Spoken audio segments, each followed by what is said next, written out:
Vamos estudar agora sobre a predestinação, dando continuidade a este seminário do princípio divino. Nós vimos sobre o princípio da criação, nós estudamos também sobre a queda do homem, que é o ideal da criação de Deus, e depois a perda do ideal de Deus.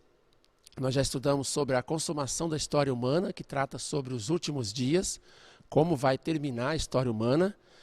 Nós também estudamos sobre a missão do Messias, que Jesus veio para realizar 2000 anos atrás e o que de fato aconteceu com Jesus.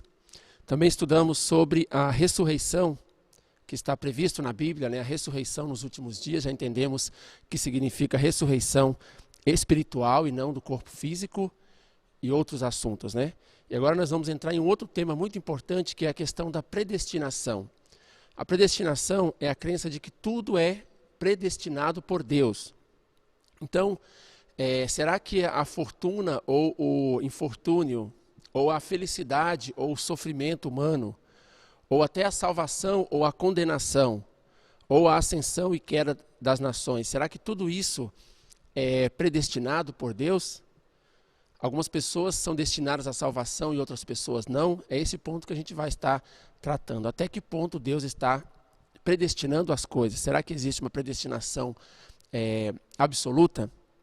Então, controvérsias teológicas sobre a predestinação têm causado grande confusão na vida das pessoas de fé. Então, as pessoas estão buscando entender Deus, as pessoas estão buscando servir Deus com um coração bom, com uma mentalidade boa. Mas as pessoas encontram algumas controvérsias, por exemplo, essa questão da predestinação. Até que ponto Deus está decidindo todo o destino do ser humano e até que ponto o ser humano pode interferir nisso. Então, quando nós observamos a Bíblia, nós percebemos que existe uma ampla base bíblica para defender a predestinação e também para negar a predestinação absoluta. Por exemplo, alguns versículos da Bíblia, como se tudo fosse predeterminado, predestinado por Deus. Quando nós vemos Romanos 8,30, está escrito: aos que predestinou, a esse também chamou, e aos que chamou, a esses também justificou, e aos que justificou, a esses também glorificou. Também Romanos 9, 15 e 16. Compadecer-me-ei de quem me compadecer, e terei misericórdia de quem tiver misericórdia. Assim, pois, isto não depende daquele que quer, nem do que se esforça, mas de Deus que compadece. Então, parece que claramente está dizendo, não depende do ser humano, mas depende apenas do poder e da decisão de Deus. Romanos 9, 21 também. Não tem o oleiro poder sobre o barro para da mesma massa fazer um vaso para a honra e outro para a desonra? Então, parece que tudo está na mão de Deus, 100%. Romanos 9:11, Deus amou Jacó e odiou Esaú, enquanto ainda estava no útero da mãe, e disse que o mais velho serviria ao mais jovem. Então, dá uma impressão por essas passagens da Bíblia que tudo absolutamente depende unicamente de Deus, e o ser humano não pode fazer nada para mudar esse destino. Por exemplo, no caso de Romanos 9:11, que antes de Jacó e Esaú nascerem, eles não tinham feito nada, nem de certo nem de errado ainda, e Deus já tinha predestinado o que iria acontecer com eles, que o mais velho iria servir ao mais jovem. Então existe uma ampla base na Bíblia para poder defender a teoria da predestinação absoluta. Só que também na Bíblia existe uma ampla base de versículos que nós podemos entender que são contrários à ideia da predestinação. Por exemplo, em Gênesis 2:17, quando Deus disse para Adão e Eva para que eles não comessem do fruto, ele estava advertindo para evitar a queda do homem. Então é claro, é evidente que a queda do homem não foi uma predestinação de Deus. Deus não predestina uma coisa ruim. Mas a queda do homem foi o resultado da desobediência do homem, como nós já vimos no capítulo 2. Também Gênesis 6:6 fala que Deus arrependeu-se de ter colocado o homem na terra. Então, se fosse uma predestinação absoluta de Deus, então a queda do homem também seria a predestinação de Deus. Então, como Deus poderia se arrepender do resultado de algo que Ele mesmo predestinou? Também João 3,16, todo aquele que crê em Jesus não perecerá. Então, nenhuma pessoa está, de acordo com esse versículo, nenhuma pessoa está predestinado a perecer. E a crença em Jesus pode mudar o destino da pessoa. Também Tiago 5,14, devemos orar pelos irmãos enfermos. Então está mostrando que o sofrimento devido à enfermidade, devido a doenças, não existe por causa da predestinação de Deus. E Mateus 7,7, esse versículo ele é muito conhecido. Pedi e vos será dado, buscai e encontrareis, batei e vos será aberto. Então todas as coisas não se realizam simplesmente pela predestinação de Deus, de acordo com esse versículo, mas precisa do esforço humano. Aquele que pedir vai ganhar, aquele que buscar vai encontrar, aquele que bater, a porta vai se abrir. Ou seja, depende também do ser humano. Então, se todas as coisas fossem realizadas simplesmente pela predestinação absoluta de Deus, por que que na Bíblia está enfatizando, então, os esforços do ser humano? Então, essa controvérsia, esse problema teológico afeta a vida de muitas pessoas de fé. Se nós acreditarmos simplesmente na crença tradicional de que tudo é predestinado por Deus, então as orações lacrimosas, o evangelismo, a caridade, os esforços humanos para levar uma vida melhor, uma vida de fé, tudo isso seria sem valor, seria inútil, porque não poderia mudar o que já está definido por Deus. Mas na Bíblia está enfatizando também os esforços humanos. Então esse problema tem causado angústia, principalmente naquelas pessoas que de bom coração estão buscando entender, estão buscando servir, estão buscando seguir a vontade de Deus. Então é importante a gente entender como que o princípio trata com esse problema, como que o princípio explica essa questão. Então, na conferência da predestinação, a gente vai estar estudando sobre esses 3 pontos principais para nós entendermos a relação da questão da predestinação de Deus com a porção de responsabilidade humana.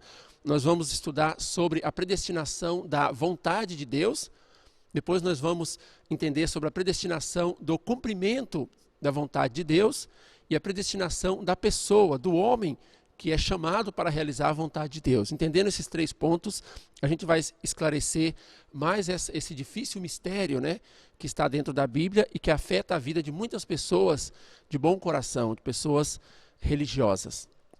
Então, primeiramente, seção 1, a predestinação da vontade. Vamos entender o que é isso.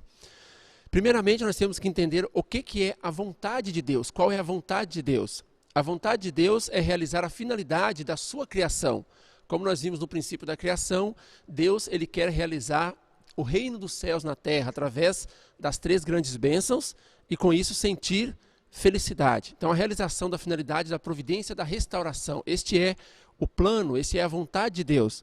Como Deus ele é único, eterno, imutável e absoluto, então a sua vontade também ela é única, eterna, imutável e absoluta. Então, a predestinação da vontade de Deus, ela é absoluta.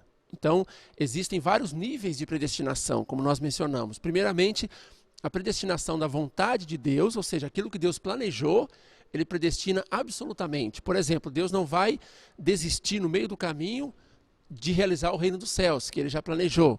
Então, Deus não vai desistir de salvar o ser humano, que ele já predeterminou isso desde o início, como a gente pode ver, por exemplo, em passagem como Isaías 46:11, que ele fala que vai realizar plenamente tudo o que ele planejou. Então Deus, ele determina a sua vontade, o seu plano, e ele trabalha consistentemente para poder cumpri-la. E como Deus ele é a essência do bem, a finalidade da criação de Deus, a finalidade da providência da restauração de Deus e a própria vontade de Deus são boas, ou seja, são do bem. Então Deus predestina a sua vontade para ser do bem e não do mal. Então Deus não predestina coisas ruins. Qualquer coisa ruim que aconteça na vida de uma pessoa não é por predestinação de Deus, porque Deus ele é a essência do bem. Então o resultado do mal não aconteceu por causa da predestinação de Deus, mas é o resultado de que quando Satanás invadiu, porque o ser humano deixou de cumprir a sua porção de responsabilidade humana. Então Deus não predestina o mal. Por exemplo, a queda do homem, o julgamento dos homens decaídos, a própria destruição do universo, tudo isso é um resultado do mal. Não aconteceu por causa da predestinação de Deus, mas ocorreu porque o ser humano não cumpriu a sua responsabilidade, então deu uma condição para que Satanás pudesse causar essas coisas. Se isso tudo fosse predestinação de Deus, Deus não seria o sujeito de bondade, porque ele estaria predestinando algo do mal também. Deus não iria lamentar o mau resultado de sua própria predestinação, como nós vemos em Gênesis 6:6, Deus se arrependeu de ter colocado o homem na terra. Também, o primeiro livro de Samuel 15:11, o Senhor disse a Samuel: arrependo-me de ter feito rei a Saul, ele se desviou de mim. Então, se o fato de Saul desviar de Deus já tivesse sido predefinido, predeterminado por Deus, não haveria motivo para Deus arrepender disso. Também a questão da queda do homem, se a queda do homem fosse predestinação de Deus, não haveria motivo para Deus se arrepender. Tem muitas pessoas cultas, né, pessoas que estudiosos, que ensinam, que explicam que a própria queda do homem foi uma predestinação de Deus, já estava predefinida por Deus, para que Deus pudesse mostrar o seu poder, para que Deus pudesse mostrar a sua magnitude para o ser humano depois que ele virasse pecador. Mas como se explica essa passagem de Gênesis 6:6 que mostra que Deus se arrependeu, não só se arrependeu, mas sentiu dor no seu coração depois do homem ter caído? Então não faz sentido essa visão, né, de que Deus predestinou a queda do homem. Deus não predestina nada para o mal, Deus não predestina o sofrimento dos seus próprios filhos. Como nós vimos, Deus é aquele pai de amor e de coração, como nós estudamos no princípio da criação. Então a predestinação da vontade de Deus ela é absoluta. Por isso, quando uma pessoa falha em realizar, mesmo que Deus tenha que trocar a pessoa, ele tenta cumprir até o fim, ele não desiste da sua vontade. Por exemplo, quando ocorreu a falha de Adão, Deus chamou Jesus como segundo Adão, como está escrito na Bíblia, ele veio na posição de segundo Adão. Como nós vimos na missão do Messias, Jesus não pôde realizar tudo 2000 anos atrás, por causa da falta de fé do povo judeu. Então Deus vai mandar o Senhor do segundo advento, ou a volta de Cristo, porque a vontade de Deus ela vai continuar. Quando a família de Adão falhou, Deus chamou a família de Noé. Quando houve uma falha, Deus chamou a família de Abraão. Quando Abel morreu, Deus chamou Sete em seu lugar e continuou o trabalho. Quando ocorreu a falha de Moisés no deserto, Deus chamou Josué no seu lugar. Quando Judas Iscariotes traiu Jesus, Deus chamou Matias no seu lugar. Então, mesmo que Deus tenha que trocar o ser humano, trocar a pessoa, Deus ele ainda vai cumprir a sua vontade, porque a vontade de Deus ela é absoluta. Então é importante entender, a primeira parte, a vontade de Deus, o plano de Deus, ele determina, ele predestina de uma forma absoluta. E isso não muda de jeito nenhum, porque Deus ele é absoluto. E a vontade de Deus depende unicamente de Deus. Então nós vamos ver na seção 2 sobre a predestinação para o cumprimento da vontade de Deus. Já é um pouco diferente. Deus predestina a sua vontade e ele vai tentar cumprir essa sua vontade, trabalhando juntamente com o ser humano. Então, a predestinação para o cumprimento da vontade de Deus. Para poder realizar a vontade de Deus 100%, é preciso um trabalho conjunto de 95% de responsabilidade de Deus e 5% de responsabilidade do ser humano, responsabilidade do homem. Nós vimos isso na seção 5 do princípio da criação. Então, nós podemos ver na Bíblia, Tiago 5,15, a oração de fé salvará o enfermo e o Senhor o restabelecerá. Se ele cometeu pecado, ser-lhe-ão perdoados. Ou seja, essa parte da vontade depende de Deus. Marcos 5,34, mas ele lhe disse: filha, a tua fé te salvou. Vai em paz e ser curada do teu mal. Ou seja, a parte de Deus ele sempre faz. Mas também tem a parte do ser humano, Mateus 7,7. Pedi e vos será dada, buscai e achareis, batei e vos será aberto, porque todo aquele que pede recebe, quem busca acha e quem bater abrir-se-á. Então a vontade está predestinada para ser cumprida pelo cumprimento da própria porção de responsabilidade humana junto com o trabalho de Deus. Então a predestinação da vontade de Deus é absoluta, mas a predestinação para o cumprimento da vontade de Deus, ela é relativa, porque depende do ser humano. E o ser humano, às vezes, ele pode cumprir e às vezes ele pode falhar, como nós vimos, por exemplo, na questão da queda do homem, como nós vimos na consumação da história humana, nós vimos na missão do Messias, que muitas vezes o ser humano falha. Por exemplo, no caso de Jesus, a vontade de Deus para a época de Jesus, como nós já estudamos, era que Jesus viesse na terra, fosse aceito como Messias, tanto é que o próprio Jesus falou isso, né? Que a vontade de Deus é que me aceitem como Filho de Deus. E o povo se unisse a Jesus juntamente com João Batista e Jesus realizasse o reino dos céus. Esta era a vontade de Deus absoluta, que não muda.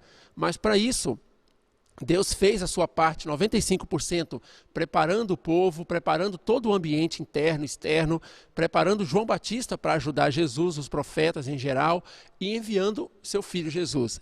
Esse era o 95% de Deus.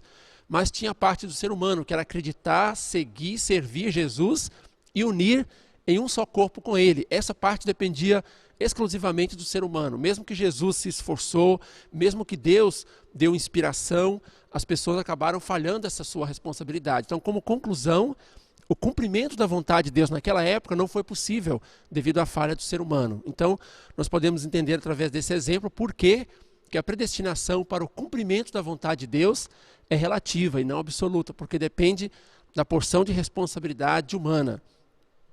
Então, na seção 3, vamos tratar sobre a predestinação do homem. Então, nós vimos já sobre a predestinação da vontade e a predestinação para o cumprimento da vontade de Deus.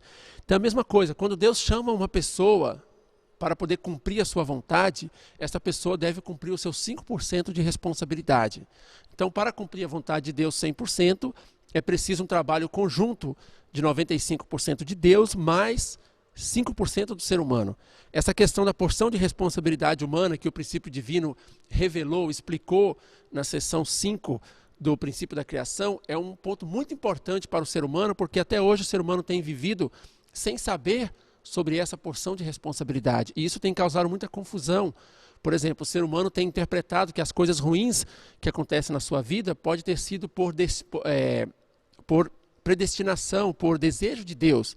Enquanto, na verdade, nós percebemos que não, mas é quando o ser humano falha na sua responsabilidade e Satanás acaba invadindo, tendo condições, né, para poder causar algum resultado ruim. Então, o ser humano precisa fazer a sua parte, o seu esforço humano. Então, para a predestinação do ser humano também, do homem que vai cumprir a vontade de Deus, ela é relativa. Por exemplo, no caso de Moisés, como nós vamos estudar mais à frente também sobre a história de Moisés. Se Moisés cumprir a responsabilidade, ele deve se tornar a figura central para o êxodo, para tirar o povo do Egito e levar até Canaã, cumprindo a sua vontade. Mas como nós vemos na Bíblia, ele bateu na rocha 2 vezes, isso, de acordo com o que está mostrando na Bíblia, foi uma falha de Moisés e ele acabou morrendo no caminho para Canaã. Então, mesmo que Moisés tenha sido predestinado, chamado para realizar a vontade de Deus, ele acabou, Deus teve que trocar Moisés por Josué no meio do caminho. Judas Iscariotes foi chamado, foi predestinado para ser o discípulo de Jesus, completar o número 12, que era um fundamento importante para Jesus. Quando ele se tornou um traidor, Deus chamou outra pessoa, chamou Matias, para completar o número 12. Então, o ser humano é relativo, ele não tem como Deus predestinar que aquela pessoa que ele chamou vai ser absoluto para realizar a vontade de Deus. O povo judeu, quando eles entregaram Jesus à crucificação, eles perderam o qualificativo de povo escolhido. Então, a conclusão aqui é que a predestinação do homem, a predestinação da pessoa que vai realizar a vontade de Deus, ela é relativa e não absoluta, porque depende do cumprimento da sua porção de responsabilidade humana e ela pode cumprir ou não cumprir. Então, todos estão predestinados a serem salvos. Então, a condenação do ser humano não é uma predestinação de Deus. Realmente não tem. Aquelas pessoas que acreditam, né, na teoria da predestinação absoluta, acham que Deus, entendem, né, que Deus escolheu alguns para serem salvos e alguns para serem condenados. Mas Deus, como Pai de amor, todos os seus filhos estão predestinados para serem salvos. 2 Pedro 3,9 está escrito: o Senhor não retarda a sua promessa, ainda que alguns a tenham por tardia, mas é longânimo para convosco, não querendo que alguns se percam, senão que todos venham arrepender-se. Quando fala que Deus é longânimo, significa que ele está pacientemente, calmo, passivo, conduzindo o ser humano até o ponto onde todos podem ser salvos. Então, a predestinação do homem, ou a predestinação da pessoa que Deus chama para realizar a sua vontade, é relativa, porque depende da porção de responsabilidade humana. Essa é a razão porque, como nós vimos na Bíblia, existe uma ampla base bíblica para insistir sobre a predestinação e também para negar a predestinação. Era inevitável que Deus colocasse esses pontos da predestinação dentro da Bíblia. As condições e qualificativos para ser a figura central da providência. Então, o que Deus leva em conta quando ele vai escolher, chamar uma pessoa, predestinar uma pessoa para cumprir a sua vontade, existem alguns pontos. Por exemplo, essa pessoa deve fazer parte da nação escolhida ou do povo escolhido. Como nós vimos na Bíblia, depois que Deus estabeleceu o povo judeu, todas as figuras centrais, todos os centros, né, da providência que Deus chamou para realizar a vontade de Deus, era de dentro da nação escolhida do povo judeu. Essa pessoa deve ter antepassados com boas realizações, deve ter um bom fundamento dos seus antepassados. Também essa pessoa deve ser dotada de uma adequada disposição natural para o cumprimento da vontade de Deus, ou seja, a característica pessoal da pessoa também deve ser de uma forma que Deus consiga usar para a sua vontade. Posteriormente, né, depois de ser chamado, essa pessoa deve ter boas condições nas quais possa crescer e trabalhar durante a sua vida. Então, o ambiente externo também Deus leva em conta quando Ele vai chamar uma pessoa para cumprir a sua vontade. E essa pessoa, principalmente, ela tem que estar no tempo e no lugar certo, de acordo com a necessidade de Deus. Então, todas aquelas pessoas que Deus chamou Noé, depois Deus chamou Abraão, depois trabalhou com Isaac, com Jacó, José, Moisés, Josué, todas essas pessoas, eles cumpriram esses requisitos. Por isso Deus pôde chamar para ser a figura central da providência, ou para ser o centro da realização da sua vontade naquela época. Então, mas mesmo com todas essas condições, a predestinação do homem ainda é relativa, porque ele pode cumprir ou não cumprir a sua porção de responsabilidade, como a gente vai estudar de forma bem mais aprofundada na parte 2 do princípio divino, onde nós começaremos a estudar sobre as famílias, até onde eles cumpriram as suas responsabilidades e até onde falharam e deixaram para a próxima geração cumprir. Seção 4, a elucidação dos versículos bíblicos que justificam a teoria da predestinação. Então, uma vez que nós verificamos, né, que existem 3 tipos de predestinação, apenas a predestinação da vontade de Deus absoluta, a predestinação do cumprimento e também a predestinação da pessoa que vai cumprir é relativa, porque o ser humano pode falhar. Então nós temos que explicar o que significam aqueles versículos bíblicos que parecem que estão apoiando a predestinação absoluta por parte de Deus. Então o primeiro é Romanos 8, do 29 ao 30. Como nós já mostramos nessa conferência, está escrito: aqueles que dantes predestinou, também, aqueles que dantes conheceu, também os predestinou. E aos que predestinou, a esses também chamou. E aos que chamou, a esses também justificou. E aos que justificou, a esses também glorificou. Então, aparentemente, depende tudo unicamente da porção de responsabilidade de Deus. Só que, na verdade, nesse versículo apenas ficou omitida a questão da porção de responsabilidade. Porque primeiro Deus conhece, depois Ele predestina e chama a pessoa. Quando Ele chama, aí entra a porção de responsabilidade humana. Se Ele cumprir, Ele vai ser glorificado, Ele vai ser justificado, o seu chamado, e Ele vai ser glorificado. Caso Ele não cumpra, Ele não vai ser justificado e nem glorificado. Pelo contrário, Ele pode morrer ou Ele pode falhar na sua porção de responsabilidade humana. Então essa passagem não prova a predestinação absoluta de Deus, mas apenas omitiu essa parte da porção de responsabilidade humana. Deixou de forma subentendida esta parte. Então, quando fala, a esses também justificou, somente aquele que cumpriu a sua porção de responsabilidade humana poderá ser justificado, né, por Deus. Ou seja, o seu chamado seria justificado por Deus após ele cumprir sua responsabilidade humana. Também outro versículo que parece apoiar a predestinação absoluta de Deus, Romanos 9, 15 e 16. Compadecer-me-ei de quem me compadecer e terei misericórdia de quem tiver misericórdia. Assim, pois, isto não depende daquele que quer, nem do que se esforça, mas de Deus que compadece. Então esse versículo também não prova a predestinação absoluta de Deus, somente está enfatizando que apenas Deus sabe quem é mais preparado para fazer o seu trabalho. Então, na verdade, para Deus chamar uma pessoa para cumprir a sua missão, a sua vontade aqui na Terra, não depende realmente da pessoa, mas depende unicamente de Deus, que sabe quem é mais preparado. Então, essa passagem não mostra, não prova que tudo é predestinado por Deus, mas simplesmente mostra que Deus é que sabe quem é mais preparado para fazer o seu trabalho providencial. Também Romanos 9, 21. Não tem o oleiro poder sobre o barro para da mesma massa fazer um vaso para a honra e outro para a desonra? Então, depois da queda, o ser humano se tornou miserável e foi para um nível muito baixo. Deus deu a porção de responsabilidade humana para que o homem cumprisse e aperfeiçoasse. Mas o ser humano, ignorando essa responsabilidade humana, ele caiu e ficou num nível miserável.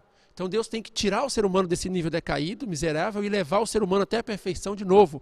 E no meio do caminho, o ser humano ele não está numa condição de reclamar da forma que Deus o trate, para poder tirá-lo da posição decaída e levar até a posição original. Então esse versículo bíblico apenas enfatizou que o ser humano, nesse estado miserável, nesse estado decaído, que o ser humano se encontrou depois da queda, não está numa posição que ele possa reclamar da maneira como Deus o trata, seja a maneira boa ou seja má. Essa passagem não negou também a porção de responsabilidade humana. Nós sabemos que na providência de Deus, mesmo quando nós olhamos a Bíblia, a história do povo judeu e dos personagens que Deus chamou, nós percebemos que muitas vezes Deus teve que dar dificuldades para essas pessoas. Deus não simplesmente tratou eles com muito amor, com muito carinho, de uma forma fácil externamente. Muitas vezes Deus os enviou para serem escravizados, Deus os disciplinou de forma forte. Então, essa passagem bíblica apenas está dizendo que o ser humano não está numa condição para reclamar disso, mas ele tem que aguentar esse trabalho de Deus, porque isso é para o seu próprio benefício. Então, essa passagem não nega a porção de responsabilidade humana, e ela também não prova que a predestinação de Deus é absoluta. Então, para poder realizar a vontade de Deus, é absolutamente precisa a porção de responsabilidade de Deus, mais a porção de responsabilidade humana. Calvino defendeu com obstinação a sua teoria da predestinação. A razão disso é que ele achava, ou ele sentia de alguma forma, que o cumprimento da vontade era somente pelo exercício de Deus, sem saber do relacionamento da porção de responsabilidade humana com a porção de responsabilidade de Deus. Então, dentro do mundo cristão, como nós enfatizamos lá no início, devido a essa questão da predestinação, surgiram dois tipos de visões, na verdade, outros tipos, mas dois principais. Um que defende a questão da predestinação absoluta de Deus, baseado na Bíblia, baseado naquelas passagens que nós mostramos, e um outro grupo com ideias que é chamada de arminianismo. Essas pessoas, eles negam essa questão da predestinação absoluta e enfatizam a fé do ser humano. Então, por que surgiram controvérsias dentro da própria Bíblia? A razão é esta questão da porção de responsabilidade humana que nós acabamos de explicar agora. Então, vamos resumir tudo aqui nesse último slide. A predestinação da vontade de Deus, ou o plano de Deus, é absoluto. Por exemplo, realizar o reino dos céus, ele vai ser realizado com certeza. Isaías 46:11 diz que o meu conselho será firme e farei toda a minha vontade, porque assim eu disse, acontecerá, e eu determinei e eu também o farei. Então, está dizendo claramente, a predestinação do plano ou da vontade de Deus, que é a mesma coisa, é absoluta. Mas a predestinação para a realização do plano de Deus, em determinada época ou em determinado momento, não tem como ser absoluto, porque depende do ser humano. Depende do trabalho do ser humano em conjunto com o trabalho de Deus. Deus sempre vai fazer a sua vontade, a sua parte, mas o ser humano pode falhar. Por exemplo, a questão da realização do reino dos céus na época de Jesus. Mesmo Deus tendo feito toda a sua vontade, mesmo Deus tendo feito toda a sua parte, mesmo Jesus tendo feito toda a sua parte 100%, sem erro, sem falha, o ser humano acabou falhando. Então o reino do céu não foi possível realizar naquela época.